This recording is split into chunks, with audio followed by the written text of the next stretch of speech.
राजस्थान के जैसलमेर के पास एक छोटा सा गांव था, बरनी।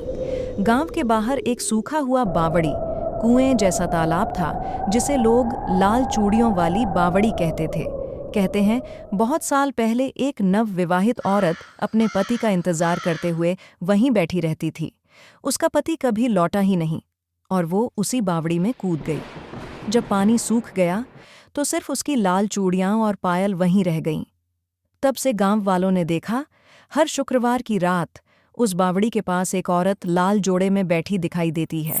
हवा में चूड़ियों की खनक सुनाई देती है और वो धीमे धीमे गुनगुनाती है, साजन आओ, अब और न तरसाओ। गांव का एक लड़का करण अपनी बाइक लेकर वहां गया। कहता था ये सब झूठ है। रात के 12 बजे उसने लाल जोड़े में किसी औरत को बावड़ी के पास बैठे देखा। वो बोला, इतनी रात को तुम यहाँ क्या कर रही हो?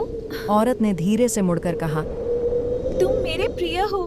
अगली सुबह करण की बाइक तो मिली, पर करण कभी नहीं मिला।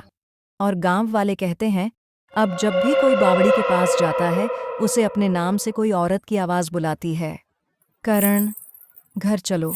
करण के गायब होने के बाद गांव में सन्नाटा छा गया। हर शुक्रवार की रात कोई न कोई बावड़ी के पास से चीख सुनाई देती थी।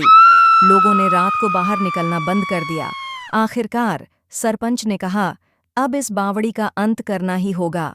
गांव वालों ने थर मरुस्थल के एक बूढ़े तांत्रिक को बुलाया, जिसका नाम था भैरवनाथ।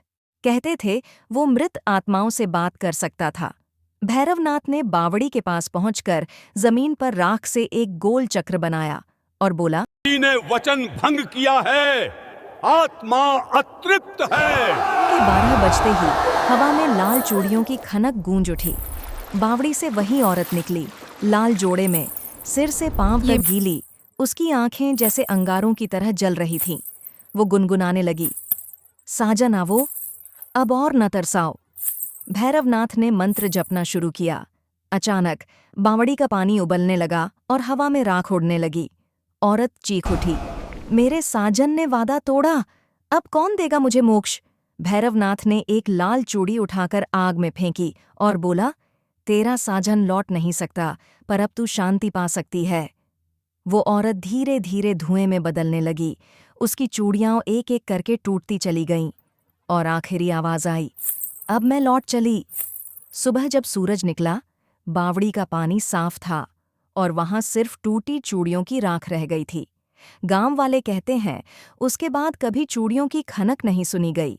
पर जब भी कोई लड़की नई चूड़ियां पहनकर उस रास्ते से गुजरती है, हल्की सी हवा फुसफुसाती है, साजन आओ, अब और न तरसाओ।